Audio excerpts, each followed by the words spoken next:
our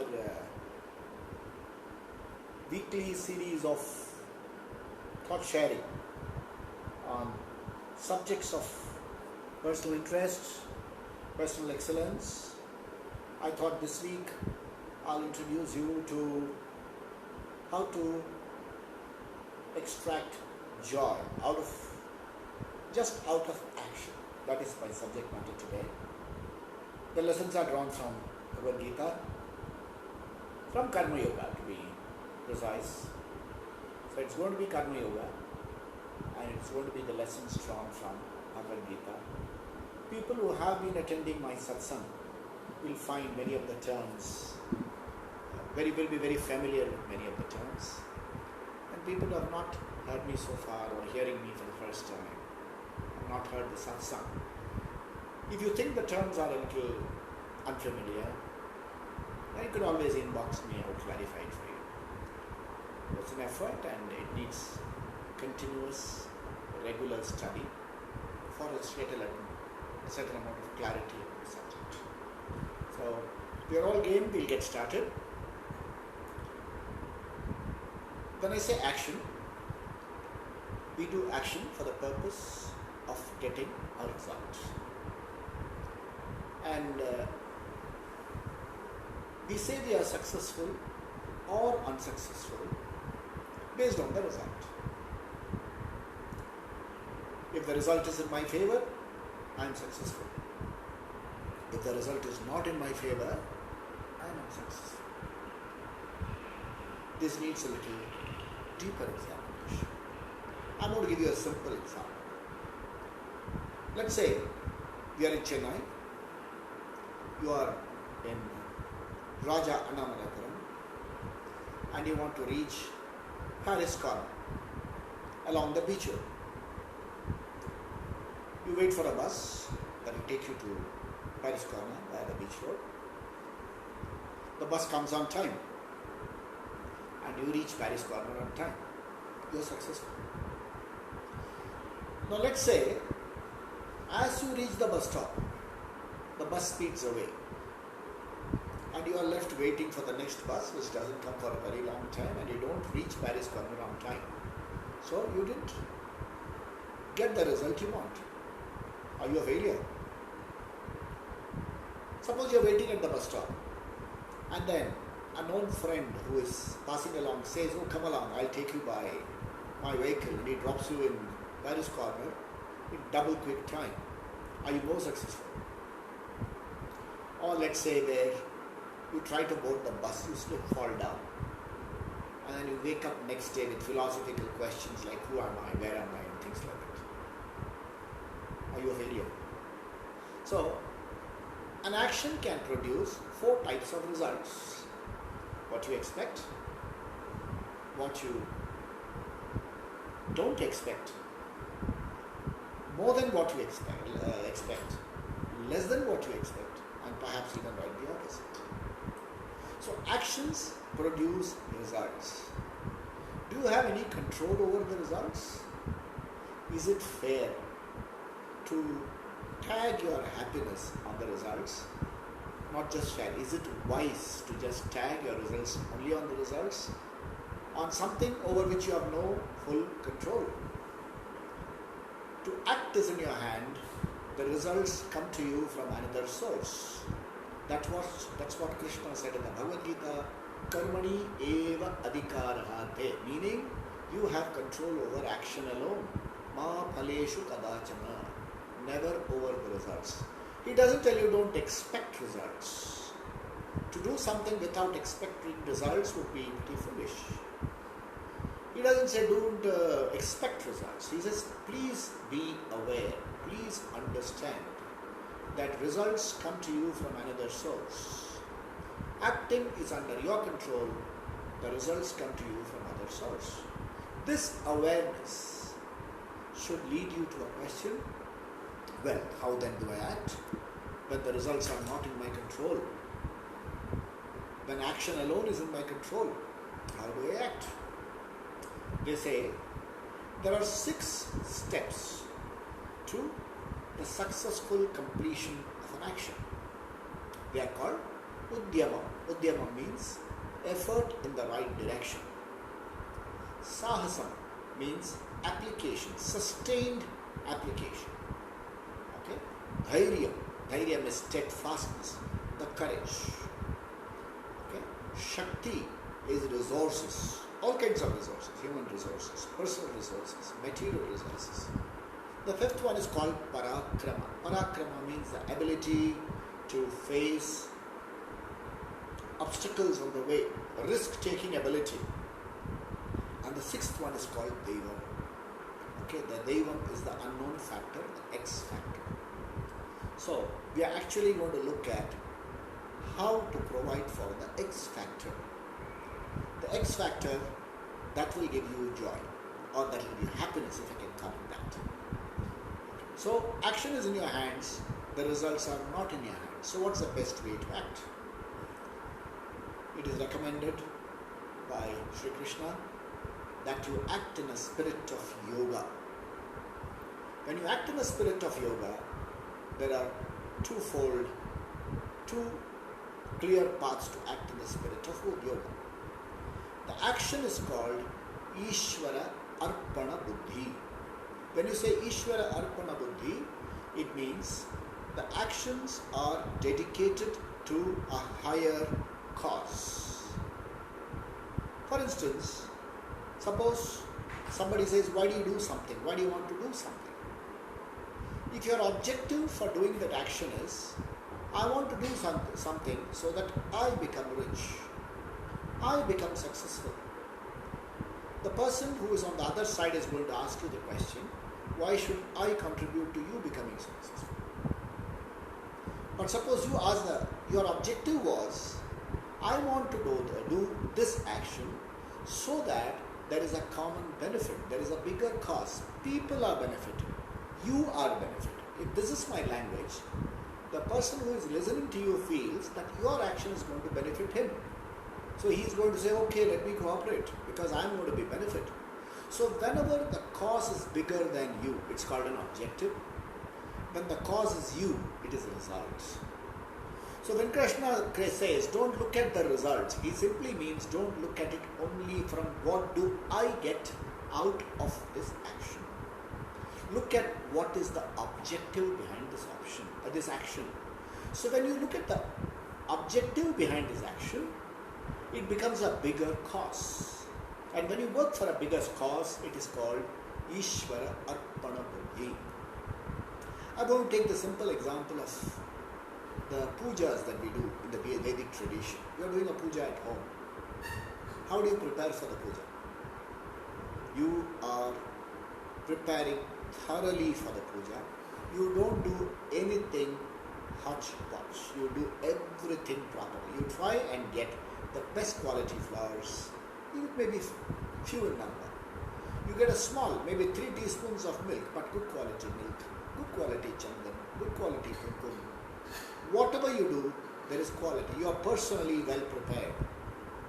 You have a bath, you wash, you apply tilaka, and the people sit around you in cooperation, and you do the whole thing in a spirit of excellence. Now in that puja, what is the result that you are doing? What is the objective that you are doing?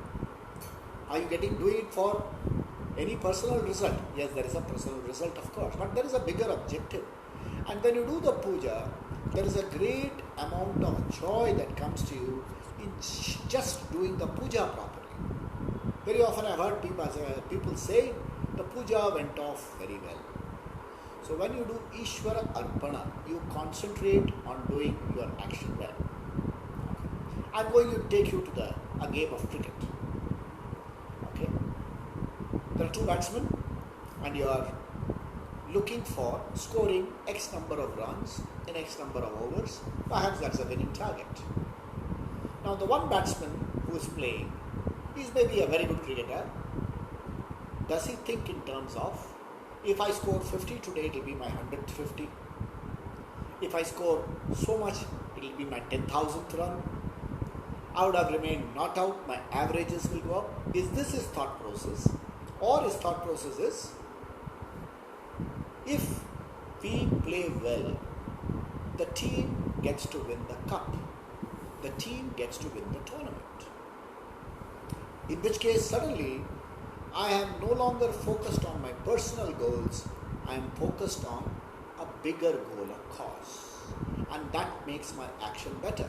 Suppose today is my off day, then I simply give the strike to the other batsman who's possibly uninformed.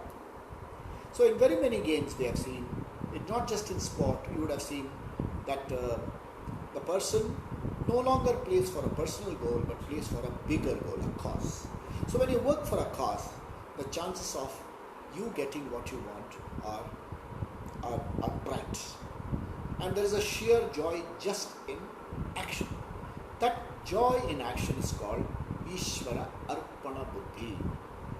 It is not just in your work, it is not just in your game, it can be brought into your personal life. In fact, that's the Vedic culture.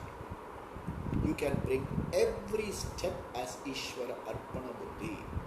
Before eating food, you pop a few grains into your mouth. What's that for? Ishvara Arpana. Just recognition that this comes to me from a very big source. The digestion is not in my hands. Only popping the food into my mouth is in my hands. Swallowing is not in my hands. It's involuntary function. Digestion is not in my hands. Distribution, nothing is in my hands. It's just a recognition of a very big cosmic force that keeps the system going. And Ishvara Arpana Buddhi is a recognition of a very powerful cosmic force. We are in the grip of a pandemic. How do we tackle it? Try Ishvara Arpana Buddhi. Look at common welfare. Don't look at personal welfare. Look at common welfare. And then we will find the results could be different. Now let's go to the other leg. The results will come to you. And like in the example I gave you, the results can be what you expect. The results can be more than what you expect. The result can be less than what you expect. It can right be opposite. So how do you take the results?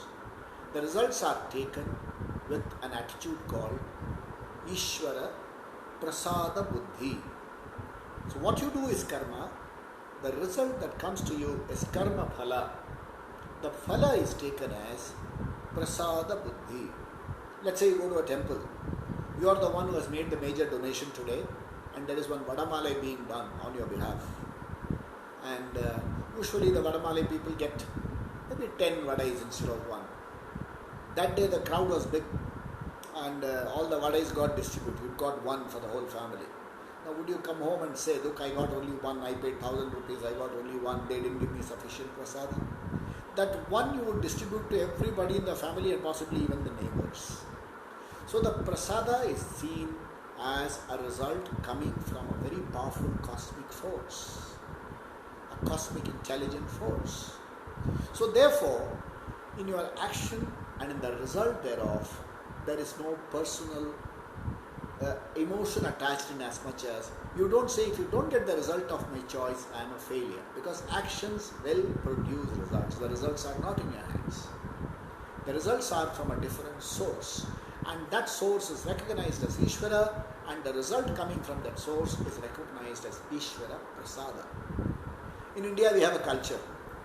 The child usually born in a family, one child gets named Prasada. What is Prasada? He is called Prasad. Prasad means it's Ishvara's gift to us. It's called Prasada. So gift coming from a powerful cosmic force is called Prasada. So acting in the spirit of Ishvara Arpana Buddhi and looking at the results as Prasada Buddhi together is called Karma Yoga. Now what does it give you? Now yoga means union. Union with what? Union is what you really want in life. You achieve what you really want in life.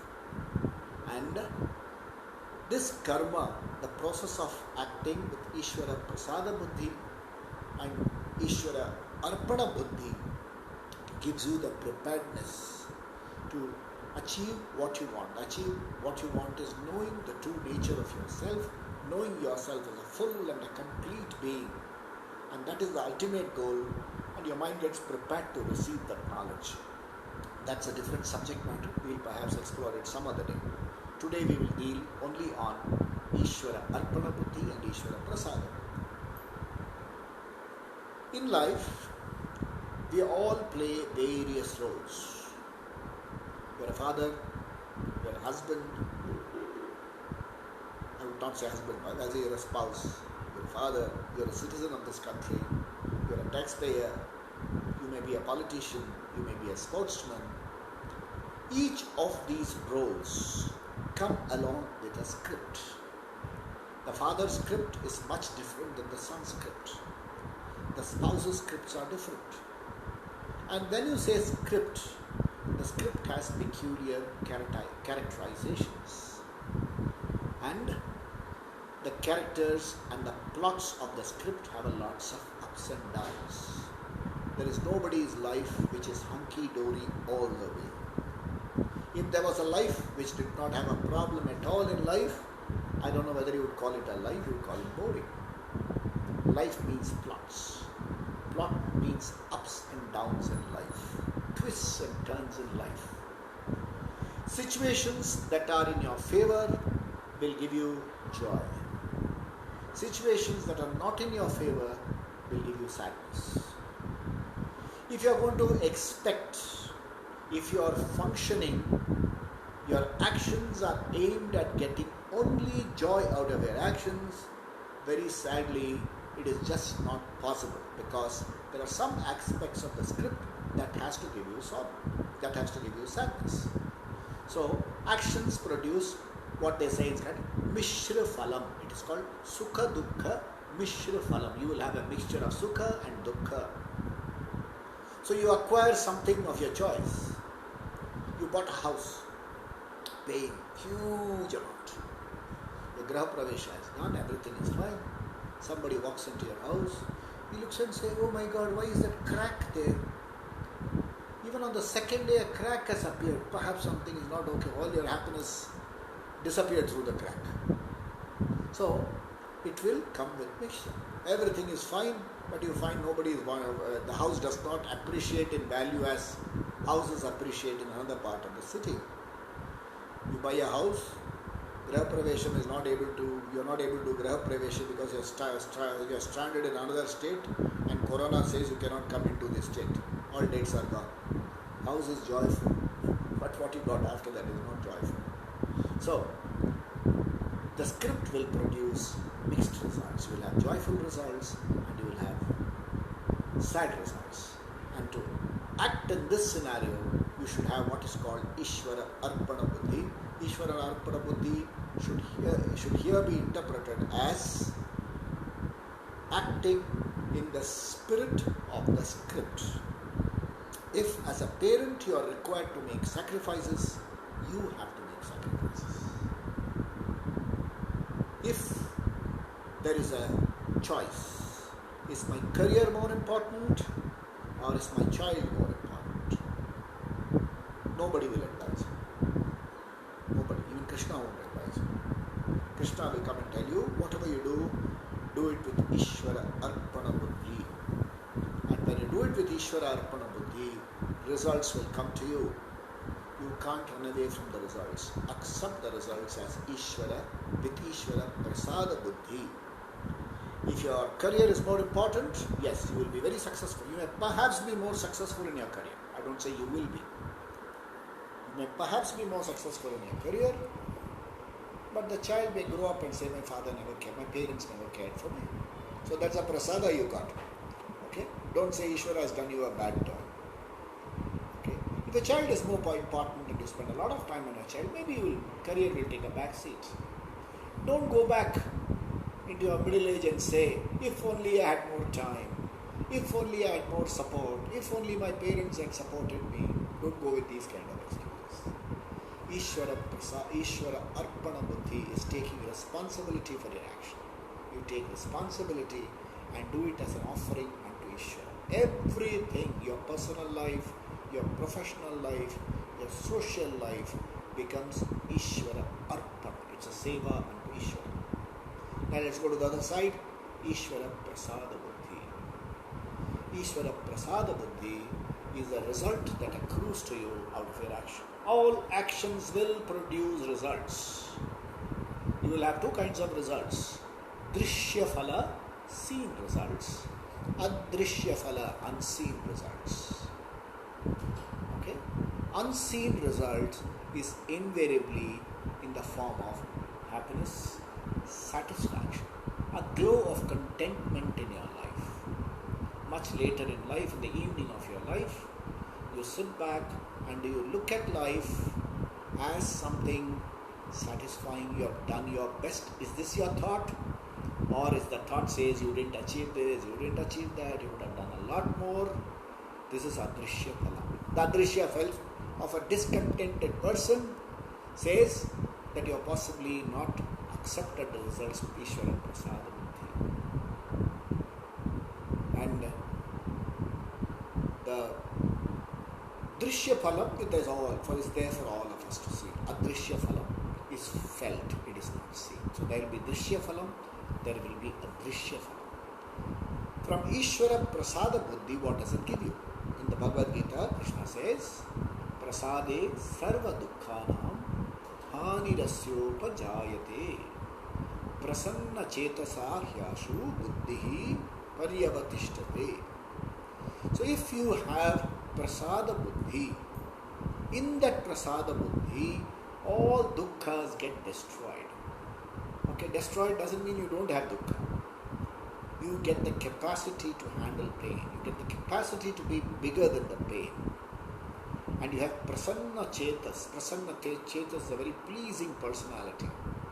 A dignified, elegant, cheerful personality. You become a cheerful person from inside. And when you are cheerful from inside, it cannot but show outside. The transformation happens inside. And it cannot but be seen outside. So Ishvara Prasada Buddhi gives you contentment, gives you happiness inside, and it shows.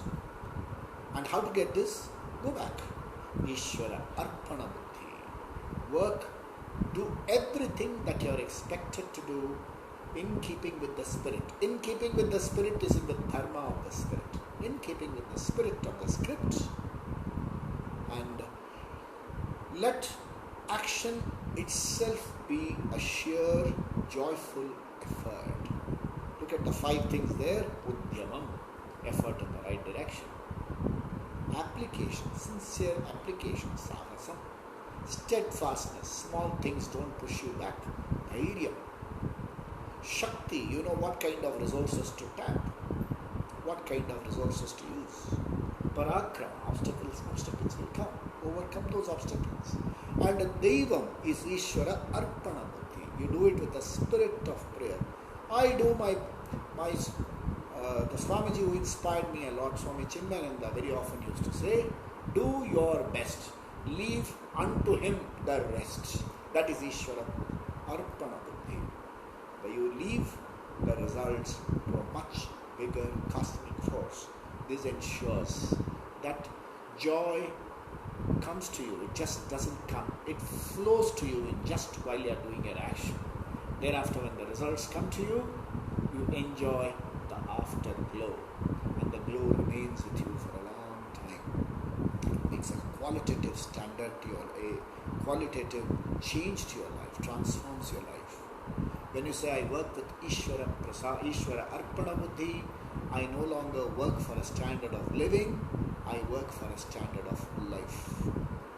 It doesn't matter what are the gadgets I have, it doesn't matter what are the resources I command. What matters is, am I together? Am I together?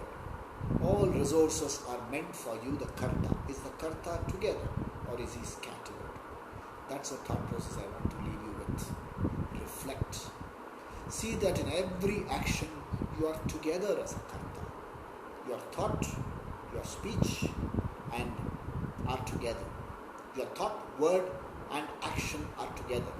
This is called being together as a Karta. It will not happen overnight. Start with small actions. Start with small things. Try to extract joy out of very, very small things in your life. try to extract joy out of every moment in your life and see a qualitative change in your life. I wish you all the very best. May you all have two things for which you are supposed to pray for. Purna Arogyata, Purna Ananda. Arogyata is physical and mental health. Ananda is happiness that flows to you. So let all our actions be with Ishvara Arpana Buddhi, and let's take the results with Ishvara Prasada Buddhi and see the results for ourselves. So, till we meet the next time on this platform, on any other platform, I wish you all a lot of good luck, happiness. Please try to enjoy every moment till we meet again. And yes, you are free to give me your comments below, and if there is anything that you would like to ask me, you would like me to address anything in particular on a live platform, please send it to me. In our next session, I'll factor it in and we can surely meet. I hope to have this meeting once a week. I enjoyed your company last time. I enjoyed your company and the comments you gave me. Please let's meet again, possibly next Sunday, same time.